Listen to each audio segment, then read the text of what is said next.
Right, good questions versus bad questions. My real estate agent should be asking. The listing agent. It was complicated. The listing agent. You want to do it again? Take two.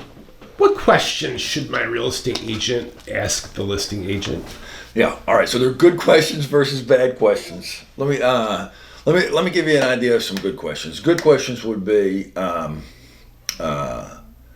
what are your buyers? What are your sellers looking for as like a move out date? Like, do they want this quick or do they need more time? That's not a bad question, but we get a lot of bad questions. First of all, any question that can be answered by the information that's on MLS is a dumb and frustrating question to hear as a listing agent. I mean, and the one we get all the time, can I hunt on the property? Well, read the covenants. Just read them. Can you park your IV there? Read the covenants. How much is the road maintenance agreement per year? Read the documents. Is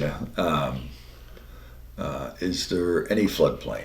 We have all that stuff there and everything. So it's frustrating when you get a question that, it's a bad sign. Like this is important. Like your agent calls me and asks me a question for the information that's there. Now I know they're used to. Most of the agents don't have the information there, but the good ones. That's what I was going to say. You were going to say surprisingly. Right? Surprisingly. I found it surprising when I go to buy property. The listing agents, a lot of them are pretty bad. Yeah, they don't supply the information. They don't supply the information. Right. But you should still look it up before you call.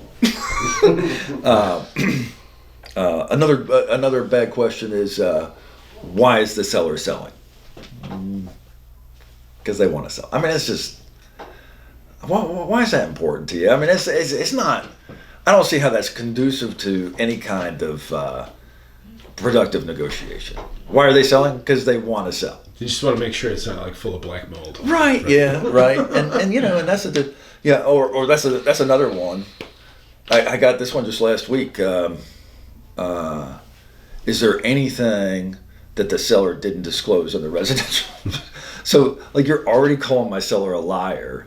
And then you're saying I'm not a good agent because if I knew of a lie, I have to disclose it and everything. So it's kind of off-putting to start on the, I don't trust you. This is going to be a horrible transaction. I don't think you're looking out.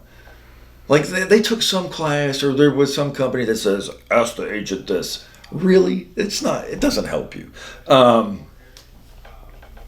Do you have any offers? That's the most common one we get. Do you have any offers or have you had any offers? That's one of those things. I don't mind you. It's not a good question. I don't mind you asking, but I don't have to give you the answer. Not only that, I'm supposed to have permission in advance from the seller to answer that question. So when I say, I'm sorry, I don't have permission to answer that question, a bunch of agents get really offended by that. They shouldn't get offended by it because that is the rule,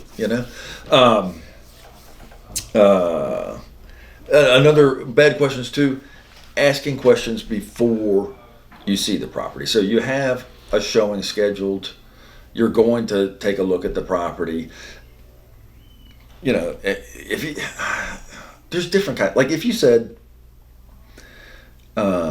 is this a nice fenced in? Like, would you feel comfortable having a dog in this fenced in backyard? I get that. That's an okay question.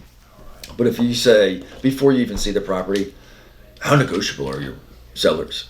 You haven't even seen the property. You're talking about how negotiable. That's off-putting. That is very off-putting. The other thing that you have to know, what an experienced listing broker does is, I am going to look you up.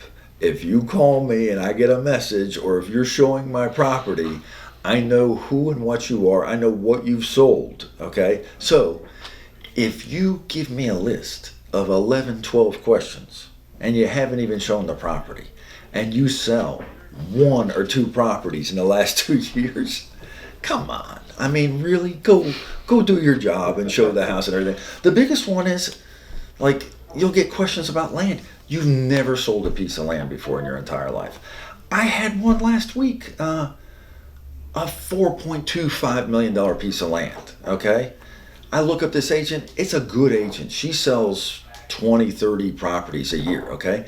She has never sold a piece of land, and her first piece of land is going to be a 4.25, 100 plus acres, and that's going to be your first land transaction.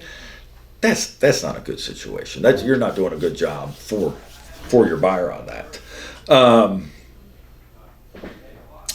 So, the